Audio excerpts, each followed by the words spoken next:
자, 반갑습니다. 신진입니다. 자, 이제 우리가 지난 2장에서 서블릿 1, 그죠? 서블릿 1에서 서블릿이 무엇인지, 서블릿에 대한 개념과 그리고 프로젝트를 하나 만들어 가지고 여러 가지 실습을 좀 하면서 한번 HTML로 응답하는 코드까지 우리가 한번 해봤는데요. 그 다음에 이제 서블릿에 추가된 내용들을, 서블릿의 2장입니다. 그래서 조금 더 디테일한 내용들을 좀 살펴보려고, 준비를 했고요. 강의를 한번 시작하도록 하죠. 자, 서블릿은 자바 파일입니다. 그죠? 그래서 이제 우리가 보죠. 자, 초기의 웹 프로그래밍에서는요, 말씀드린 바대로 JSP 표준보다 이 서블릿이 먼저 등장을 했죠. 그죠? 그래서 이 서블릿에서 우리가 서블릿을 이용을 해서 브라우저에 요청을 처리해서 서비스를 제공을 했죠. 뭐 예를 들면 서블릿은 클라이언트에서 이미 설명을 한번 했지만, 자, 클라이언트에서 이러한 요청이 들어오면 서블릿이 어떠한 통계 컨테이너에서 생성해주는 객체들을 그죠? 리퀘스트하고 리스판스를 받아가지고 이제 우리가 통계 컨테이너 안에서 이 서블릿이 생성이 되면서 어떻게 DB하고 로직을 수행할 게 있다면 수행하고, 그리고 클라이언트한테 HTML 형태로 우리가 그대로 돌려줬죠. 요게 앞에서 제가 설명을 한번 한 적이 있어요. 그죠? 자, 요런 형태였고요. 그리고 역시 처음에 클라이언트로부터 요청을 받고 데이터베이스하고 연동을 할 수 있는 부분이 있다면 비즈니스 로직을 처리를 하고요. 이제 나중에 이제 후에 이 비즈니스 로직이 무엇인가를 이제 여러분들이 컨트롤러를 만들면서 디자인 패턴들이 많아요. 그러한 패턴들에게 따라서 우리가 이렇게 하는 걸 우리가 이제 나중에 하게 될 겁니다. 그때 설명을 드리도록 하죠. 그리고 이제 처리된 결과를 클라이언트에 응답을 해주는 게 이 서블릿이 하는 역할이죠. 맞습니까? 자, 또 요거는 뭐 봤고요. 그런데 여기에서 좀 더 디테일하게 볼 게 있는데, 그걸 이제 여러분들이 작동 방식은 이런데 이것보다 우리가 좀 더 디테일하게 보고자 한다면, 네, 그래서 디테일하게 좀 보자면 한번 다음 장을 한번 보도록 합니다. 이게 왜 자바로 선택을 해서 만들어졌는지에 대한, 그리고 서블릿의 강점이 어떤 건지 한번 보는 거예요. 자, 제가 애초에 서블릿의 특징에 대해서, 개념에 대해서 설명을 드릴 때, 클라이언트에서 서블릿 요청이 들어오면 서버에서는, 그죠? 서블릿 컨테이너를 만들고 요청이 있을 때마다 스레드가 생성이 된다라고 있어요. 맞습니까? 그래서 자바에는 멀티 스레드를 지원을 하기 때문에 그게 상당한 강점을 지닌다라고 말씀을 드렸어요. 그래서 작동 방식은 앞에서 봤듯이 웹 브라우저에서 웹 서버로 가서 이제 웹 서버에서 다시 이제 WAS 웹 어플리케이션 서버입니다. 뭐 이거 동일하다고 동일하다라고 생각을 하시면 돼요. 그리고 나서 서블릿 컨테이너가 스레드를 생성을 하고 서블릿 객체를 생성을 하는데, 한번 여기에서 어떠한 점이 우리가 강점인지 보죠. 자바가 다른 CGI, 커먼 게이트웨이 인터페이스라고 해서 보통 펄이라든지 펄이라든지 이런 언어들이 있어요. 그래서 언어에 비해 장점은 클라이언트에게 지속적으로 이제 요청이 들어올 거지 않습니까? 이 서버한테, 그죠? 그러면 자바에는 자바 버추얼 머신이라고 하는 JVM이 있어요. 그래서 JVM이 해당하는 요청이 들어오면 그에 따라서 스레드와 서블릿 객체를 생성을 해서 서버가 부하가 심하지 않고 빠르게 응답 속도를 지니고 있다. 그래서 자바는 멀티스레드를 지원하기 때문이다. 멀티스레드는 말 그대로 여러 개의 요청이 들어오면 하나 여러 개 여러분들 PC에 보면 코어가 있잖아요. 그죠? 그래서 요즘에는 뭐 거의 다 쿼드 코어 이상이잖아요. 그죠? 그 코어들이 여러분들이 이렇게 네 개가 있다면 동시성과 병렬성, 컨커런트하고 그리고 패럴리즘이라는 속성을 지니게 되는데, 그걸 이제 우리가 동시에 이렇게 진행을 하게 됩니다. 그렇게 되면 이게 바로 스레드의 개념인데요. 스레드는 프로세스하고는 틀린 겁니다. 그래서 스레드도 그래서 제가 자바를 공부를 좀 하고 오시라라고 말씀을 했던 이유가 그거고요. 그래서 멀티 스레드를 지원하기 때문에 다른 CGI 언어는 스레드 생성이 아니라 요청 처리를 위한 요청 처리가 들어오면 객체가 즉 그걸 처리하는 어떤 처리하는 애가 있을 거 아닙니까? 그죠? 그런 애가 메모리에 지속적으로 상조하기 때문에 서버의 부하가 심해진다 하여 보조 프로그램하고 같이 연동해서 사용을 하는데, 자, 그림을 일단 보죠. 이거는 CGI 언어들을 이제 보는 거예요. 자, 이렇게 수많은 리퀘스트가 뭐 지금이야 그림으로 제가 뭐 4개밖에 안 적었지만 수많은 리퀘스트가 들어오게 되면 이 서버에서 그냥 서버의 메모리에 수많은 메모리를 잡아먹겠죠. 그래서 우리가 이런 것들을 폭증이라고 하죠. 폭주, 서버에 이제 접속량이 폭발적으로 늘어난다. 그래서 폭증이라고 하는데, 그때 늘어나게 되면 어떻게 돼요? 하나하나 처리를 해줘야 되는, 뭡니까? 객체들이 생성이 돼야 되는데, 그 객체들이 생성이 되면서 수많은 메모리를 잡아먹겠죠. 그러면 결국에는 접속자 수가 많다면 얘는, 이 서버는 다운이 되죠. 그래서 여러분들이 예전에 많이 보셨을 거예요. 다운이 됐다면 막 이상한 웹페이지가 뜨는 사실들을 많이 봤죠. 그죠? 그러한 문제점이 발생이 됩니다. 그런데 이러한 문제점을 이제 자바로 고치니까 어떻게 되냐면 JVM이 이제 스레드를 이용해서 하나하나 이렇게 처리를 해주는데, 그러면 이게 무슨 소용이 있느냐? 똑같은 거 아니냐? 자, 수많은 리퀘스트가 들어오면 그에 해당하는 그죠?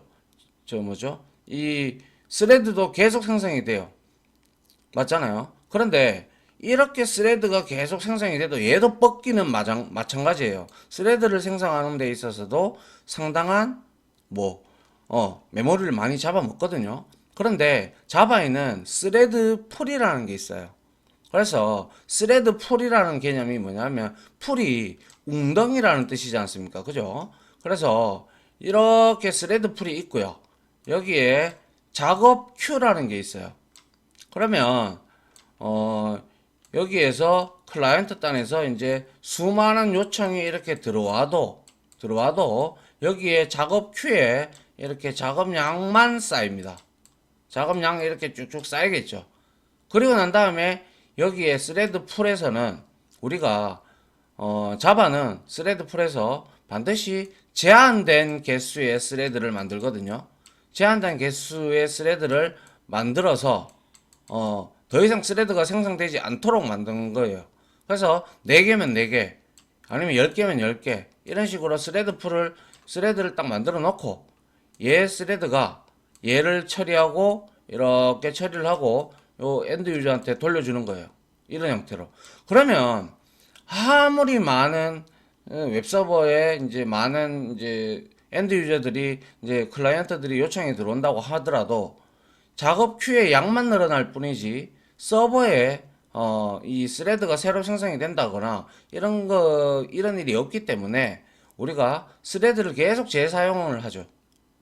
그렇기 때문에 얘는 서버가 부하가 그렇게 심하게 걸리진 않아요. 그래서 완만히 저하는 되겠죠. 최고의 성능을 발휘하지 않겠죠. 그런데 이렇게 웹페이지가 다운이 돼가지고 웹서버가 다운이 돼서 여기에 막 이상한 페이지를 띄우는 것보다는 요즘에는 이렇게 바뀜으로써 어때요? 여러분들이 어떠한 사이트에 접속을 하게 되면 특히 국가기관에서 접속하는 사이트를 접속을 해보면 자, 여러분들이 몇 번째 대기 손님입니다 라고 이렇게 숫자로 표시가 되죠. 그죠? 숫자로 표시가 되면서 안내가 들어옵니다. 그죠? 이런 페이지가 뜨죠. 그죠? 그 이유가 바로 이러한 자바의 스레드 풀을 사용을 함으로써 작업 큐에 몇 개가 들어있는지 요청이 들어가 있는지를 우리가 개수를 헤아려서 실시간으로 다른 접속자들이 들어오면 이러한 웹페이지 화면을 띄워주게 됩니다. 그러면 아하, 엔드 유저들은 보고 상당히 많은 사람들이 접속을 했구나. 다음에 접속을 해야 되겠네. 이렇게 하고 이제 웹브라우저를 닫겠죠. 그죠? 이런 형태로 돼 있다는 거예요. 얼마나 편리하고 얼마나 편리한 게 아니라 얼마나 좋은 방식입니까? 그죠? 갑자기 훅 다운되는 것보다는 이렇게 이렇게 메모리 객체를 수많은 메모리를 잡아먹지 않고 제한된 개수의 스레드만 만들어 가지고 작업 큐에 하나씩 꺼내서 이렇게 작업을 실행하고 돌려주는 방식. 이게 바로 스레드 풀의 개념. 그게 바로 자바의 강점이죠. 아시겠죠? 자, 그렇게 웹서버가 구성이 되어 있죠. 대다수가 요즘에는 스레드로 이제 이렇게 만들어가지고 이렇게 만들어져 있기 때문에 예전에는 많이 다운이 되었는데 예전이라고 하면 한 5년 전쯤에는 많이 다운이 됐는데 이제는 다운은 안 되죠. 다운은 안 되고 이렇게 대기열을 보여주죠. 맞습니까? 그래서 그러한 강점으로 인하여 우리가 이 서블릿이 상당히 좋다라는 거죠. 자바를 쓰기 때문에. 됐습니까? 네. 그 다음 볼게요. 자, 이렇게 해서 이제 서블릿이 이제 요청이 이렇게 들어오면 자, 처음에 클라이언트 1이 이렇게 들어가죠. 그럼 퍼스트 서블릿이 생성이 될 거예요. 그죠? 생성이 되면 얘는 어떻게 돼요? 처음에 이 서블릿이 있으면 없으면 노죠. 그죠? 노기 때문에 먼저 얘는 메모리 영역 힙 그죠? 힙에다가 찾습니다. 이 first 서블릿이 메모리에 존재하는지 체크를 해요. 체크를 해서 없다. 없잖아요. 없으면 이제 first 서블릿을 메모리에 로드를 하겠죠. 그리고 나서 최초로 우리가 init이라는 서블릿 메서드 중에서 우리가 두 개다고 두 first만 써봤는데 조금 이따 라이프 사이클을 이제 공부하게 되면 init이라는 것과 destroy라는 메서드가 있어요. 그것도 한번 같이 보도록 할게요. 그래서 init 초기화하는 메서드를 호출을 하고요. 그리고 나서 어떻게 된다? 여기에서 이제 엔드 유저에서 요청한 클라이언트에서 요청한 방식이 get 방식이냐 아니면 포스트 방식이냐에 따라서 두 get이나 두 post를 호출을 하고 그리고 결과값을 비즈니스 로직을 처리하고 엔드 유저한테 이렇게 돌려줘요. 맞죠? 그런데 이렇게 서블릿이 생성이 됐어요. 그죠? 그러면 이거는 메모리에 로드가 되어 있고 제거가 안 됩니다. 다시 요청이 또 들어오겠죠. 요청이 되면 물론 실시간 지속적으로 이거를 요청을 하지 않는 사람, 요청이 안 들어오면 얼마간의 시간이 지나서 얘는 제거가 쓰레기 객체가 돼서 자바에 보면 가비지 컬렉터라는 GC라는 가비지 컬렉터라는 쓰레기 수집가가 있습니다. 그게 이제 자바의 또 강점이죠. 자바는 뭡니까? 메모리 관리를 따로 할 필요가 없어요. 알아서 이런 쓰레기 객체가 되는 것들을 제거를 해줍니다.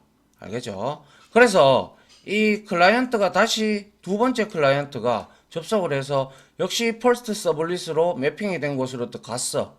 그런데 메모리에 보니까 이번에는 있거든. 그죠? 로딩된 게 있어요. 그러면 얘를 새로 생성하지 않아요.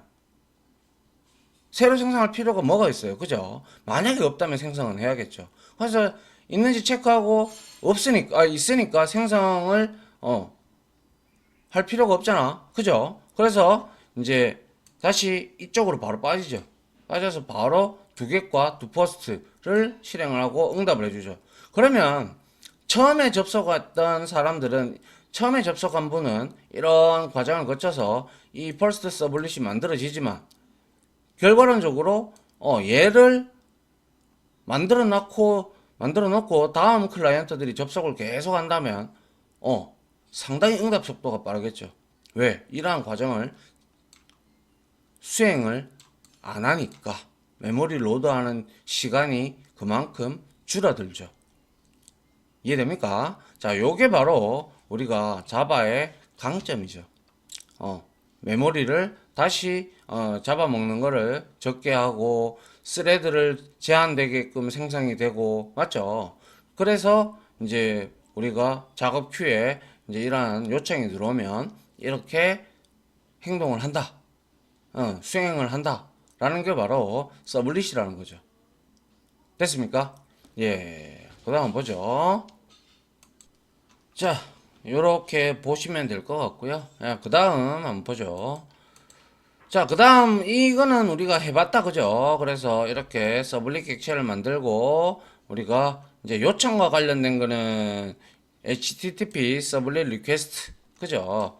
그래서 리퀘스트 객체와 리스판스 객체 그죠? 요거는 누가 제공해 준다? 그죠? 톰캣 서버 컨테이너가 제공을 해준다라고 말씀을 드렸습니다. 한번 해봤으니까 여러분들 get 방식과 post 방식에 따라서 달라진다는 거고요. 자, 그리고 나서 이러한 init 메서드, destroy 메서드 얘는 최초로 로딩이 될 때 그때 init 메서드가 단 한 번 호출이 되고요. destroy는 걔가 이제 이 first 서블릿이 사라질 때 destroy 메서드를 호출을 하게 됩니다. 아시겠죠? 자, 그 다음 볼게요. 이거는 우리가 실습을 통해서 살펴봤으니까요. 이제 HTTP 서블릿 리퀘스트, 즉, 뭐죠? 클라이언트한테 요청이 들어오는 그 부분에 대해서 여러 가지 메서드들이 있는데요. 물론 하나하나씩 우리가 이제 뒤에 가면 공부를 할 텐데 전반적으로 한번 쭉 보죠. 자, 그래서 여기에 뭡니까?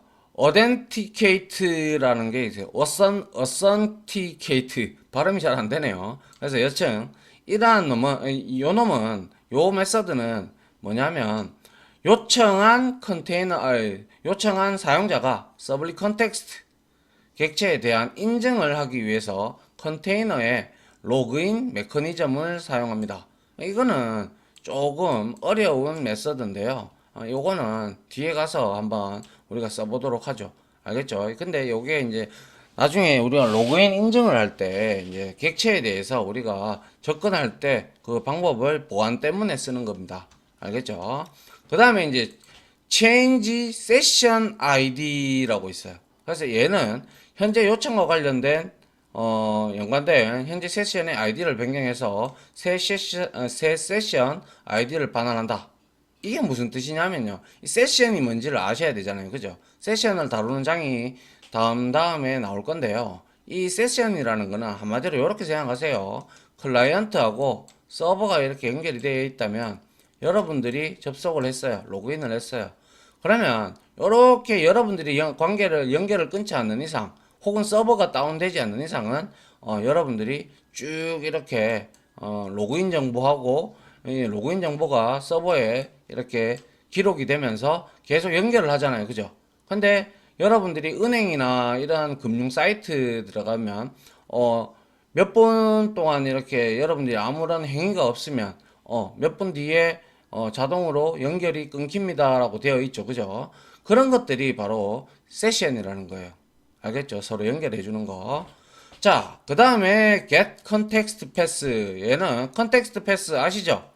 프로젝트명이 컨텍스트 패스라고 했고요. server.xml에 우리가 서블릿 프로젝트를 만들면 자동으로 추가가 되는 걸 봤어요. 그죠? 그래서 요청한 컨텍스트를 가리키는 URI를 반환합니다. 라고 되어 있어요. 됐죠? 자, 이 URI라는 거는 뭐냐면, 전사적 자원 식별자라는 그러한 뜻인데요. 얘는, URL과 다르게 얘는 스키마도 있고 뭐 여러 가지가 있는데요. 요것도 여러분들이 자바를 배웠다면 이해를 하실 텐데 URI 방식은 우리가 어떠한 뭐죠? 네트워크상에서가 아니라 이거는 문자열을 전송을 하고 문자열을 어떻게 하는 그러한 프로토콜의 일종이라고 보시면 돼요. 알겠죠? 자, 그 다음에 get cookies라고 해서 까자가 아니고요. 쿠키가 아니고요. 얘는 클라이언트가 요청과 함께 보낸 쿠키 객체들을 배열로 반환합니다. 자, 이거는 쿠키라는 개념을 아셔야 되는데 쿠키는 세션 이전에 많이 썼던 거예요. 그래서 얘도 쿠키도 내나 똑같아요. 이렇게 세션처럼 연결해 있는 부분은. 그런데 세션은 제가 로그인 정보가 서버에 있다라고 했어요. 그런데 이 쿠키는 자기 로컬 엔드 유저에 있어요. 이렇게 돼버리면 문제가 되는 게 뭐냐면 이 여러분들이 PC를 좀 프로그래밍을 공부하신 분들이라면 이 클라이언트에 접속해서 아이디하고 비번 쿠키 폴더를 찾아 들어가서 읽어드리면 그죠? 이건 취약하다 그죠? 보안에 취약합니다. 그리고 저장하는 용량도 4메가 정도밖에 안 돼요. 그래서 이거는 예전에는 많이 썼습니다. 그래서 뭐 쿠키를 허용하시겠습니까? 뭐 등등 뭐 이런 게 뜨는 게 바로 그런 내용이고요. 이것도 역시 쿠키하고 세션을 한 장으로 만들어서 뒤에서 설명을 드릴 테니까요. 그렇게 보시면 되고요. 그리고 이제 get header라고 있어요. 이게 바로 우리가 특정 요청에 대한 헤더 정보를 문자열로 반환해 주는 건데 이 헤더에 우리가 포스트 우리가 포스트 방식에서 뭡니까? 아이디하고 비번을 치고 들어오면 포스트 방식으로 들어가면 URL에 그 값이 나타나지 않고 헤더에 실려간다 그랬죠. 그래서 그거에 대한 내용을 우리가 한번 얻어볼 때는 이렇게 getter인 getHeader를 이용을 한번 해보면 될 겁니다. 자, 그리고 getHeader names name을 이제 여러 가지 값들이 들어오면 이거를 열거 타입으로 제네릭 타입, 열거 타입으로 스트링 타입으로 이렇게 리턴을 해줍니다. 아시겠죠?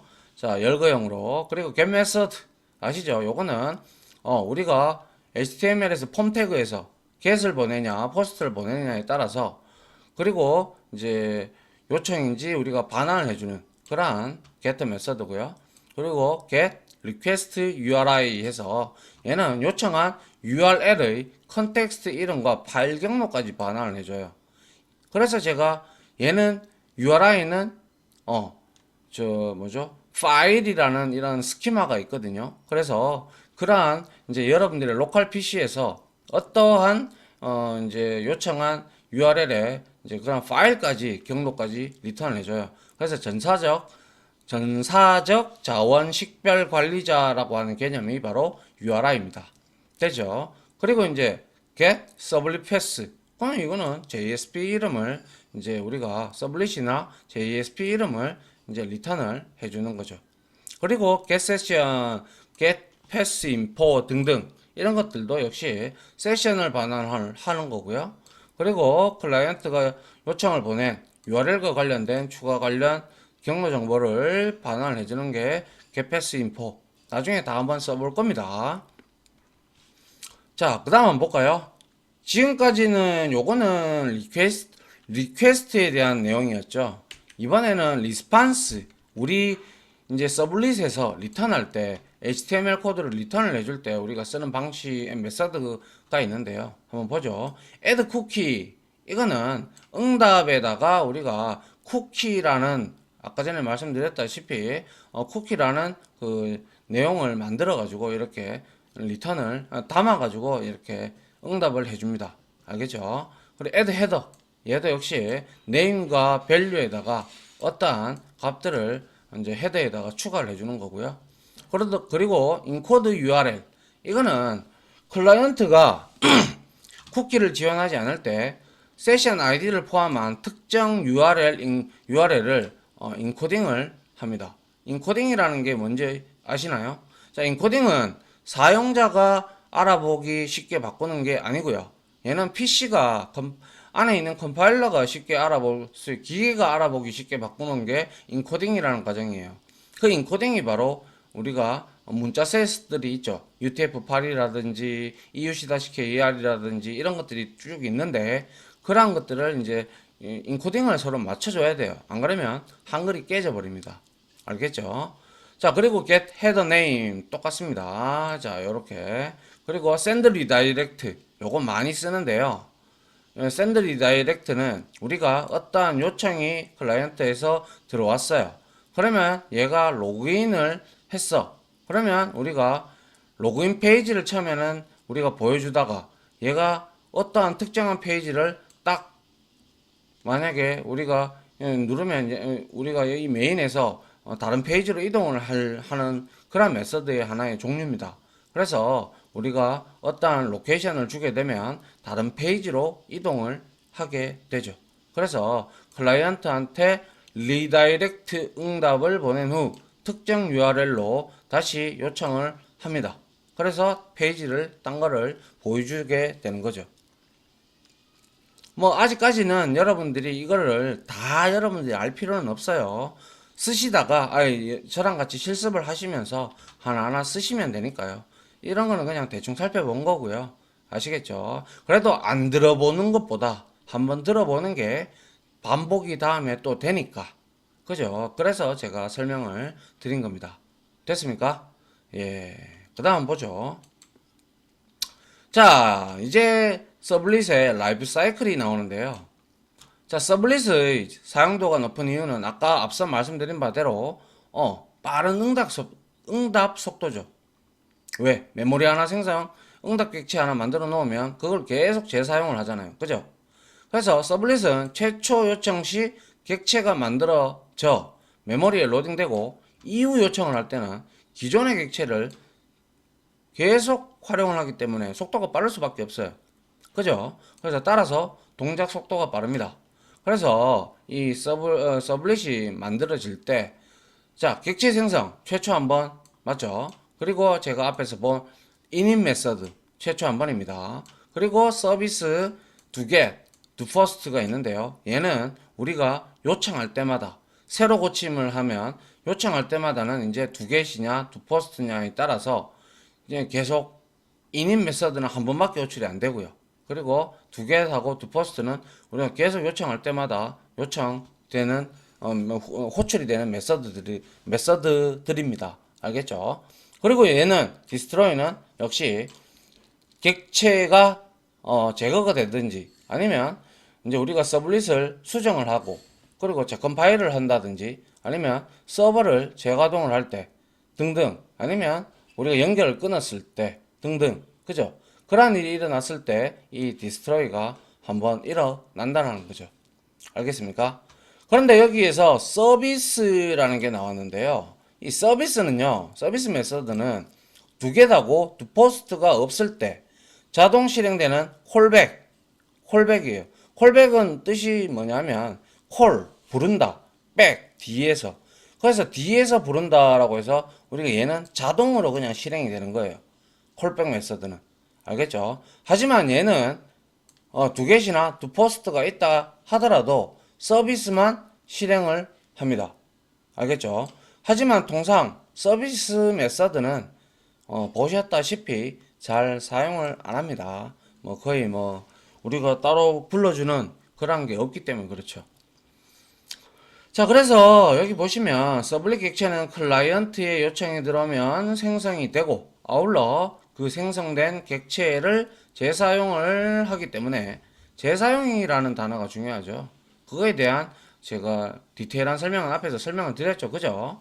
하기 때문에 응답 속도, 동작 속도가 상당히 빠르죠. 아울러 서블릿 객체가 생성되기 위해서는 자바 파일에 클래스 파일이 존재해야 되는 것은 이미 여러분들이 자바를 배웠기 때문에 잘 알고 계실 거고요. 자, 그리고 이미 앞선 장에서 우리가 두 개다고 두 포스트를 봤지만 다시 한 번 더 중요하다라고 했잖아요. 그죠? 중요하다라고 했으니까 상기시키도록 하시고요. 두 get은 폼 태그에서 get 방식으로 두 first는 그리고 두 get은 뭐였어요? 실행되고 브라우저에 바로 입력하면 또 두 get이 실행이 됐죠. 그죠? 반면에 post는 폼 태그에서 포스트로 메서드 방식이 포스트로 전달이 되어야 두 포스트가 실행된다라는 거. 그리고 두 get보다는 두 포스트가 훨씬 보안에 강하다라는 사실까지도 제가 설명을 드린 바 있습니다. 됐나요? 요게 바로 라이프 사이클 생명 주기고요. 서블릿이 요것도 나중에 우리가 한번 같이 실습을 해보도록 하죠. 자, 그래서 그 다음에 또 이런 내용들을 우리가 추가를 해줄 수가 있는데요. 서블릿의 라이프 사이클 중에서 init하고 destroy 메서드 관련해서 우리가 init 초기화하기 이전에 그래서 우리가 선처리와 후처리라는 게 있는데 그러니까 init 메서드가 호출이 되어지기 이전에가 이제 어떤 작업을 하는 걸 우리가 선처리라고 하고요. 그리고 디스트로이, 그죠? 메서드가 호출되고 난 다음에 무언가 우리가 작업을 처리하고 싶다라고 하면 후처리를 우리가 이제 작업이 가능을 한대요. 그래서 이닛이 서블릿 객체가 생성이 되고 우리가 이렇게 어노테이션, 포스트 컨스트럭터라는 얘 메서드, 얘 어노테이션을 주고 어떠한 우리가 행위를 하고 싶다. 뭐 예를 들면 이닛 메서드가 호출되기 전에 우리가 무언가 새로운 뭐 필요한 여러 가지 리소스들이라든지 뭐 이런 것들을 여러분들이 빨리 좀 체크도 하고 뭐 이런 인증 같은 거 이런 거 하고 싶다면 우리가 따로 메서드 하나 만들어서 그 위에다가 포스트 컨스트럭터라는 어노테이션을 붙여주면 먼저 init보다 얘가 먼저 호출이 된다는 거예요. 알겠죠? 그 다음에 디스트로이 끝나고 나서 여기에서 물론 자원 해제도 하고 여러 가지도 하겠지만 여기에 끝나고 나서 얘가 후처리를 우리가 무언가 하고 싶다. 뭐 예를 들어서 저 누구죠? 클라이언트들한테 잘 제거가 됐다. 뭐 잘 뭐 이런 여러 가지 응답을 해주고 서비스 UI를 편하게 한다든지 서비스를 편하게 한다든지 뭐 그러한 내용들을 여러분들이 담고 싶다면 역시 메서드 하나 만들어서 이렇게 free destroy라는 뭡니까 어노테이션을 이용을 해서 여러분들이 만들어 줄 수도 있다라는 거죠. 근데 뭐 이 후처리는 잘 뭐 크게 많이 이 방법은 쓰지 않는데 이러한 방법은 있다라고 생각을 한번 들어는 봤다 이렇게 생각을 하시면 될 것 같네요. 됐죠? 그 다음 볼까요? 네, 요까지 하고요. 우리가 라이프 사이클에 관련된 예제를 좀 치고 시간이 좀 됐으니까요. 예제를 실습을 좀 해보고 몇 가지. 그 다음에 우리가 HTML 폼 태그에 대한 내용들을 제가 조금 준비를 해봤는데요. 왜냐하면 이 부분에 대해서 여러분들이 기본적으로 조금은 공부를 하셔야 되기 때문에 제가 요 내용은 조금 준비를 해봤어요. 그래서 다음 이론 시간 때 제가 저 내용을 설명을 드리면서 조금 여러분들도 태그가 이래서 좀 중요하구나 공부를 해야겠구나 왜 태그를 모르면 여러분들이 공부하는 방법 읽을 수가 없기 때문에 여러분들이 정확하게 캐치를 못하는 경우가 많아요. 아시겠죠? 자, 아무튼 이렇게 서블릿의 이제 뭡니까 작동 방식 이렇게 그죠 스레드 풀을 만들어서 여러 가지 제한된 스레드 개수에서 우리가 작업 큐에 들어오는 클라이언트 요청들을 하나하나 처리를 해주는 방식이다 보니까 서블릿이 자바 파일을 쓰면 멀티 스레드를 생성해서 처리를 해주기 때문에 속도가 빠르다. 그리고 또 역시 서블릿이 한번 메모리에 상조가 되면 그거를 바로 제거를 하지 않고 얘는 재사용을 하기 때문에 역시 응답 속도가 타 언어에 비해서 상당히 빠르다. 그죠? 그러한 내용들을 좀 정리를 좀 해 두시면 될 것 같네요. 맞습니까? 그리고 라이프 사이클은 한번 직접 해보면서 여러분들이 이해를 하면 될 겁니다. 됐죠? 자, 여기까지 강의 들어주신다고 수고하셨고요. 저는 다음 이제 실습 강의로 찾아오도록 하겠습니다. 자, 다들 고생하셨습니다. 감사합니다.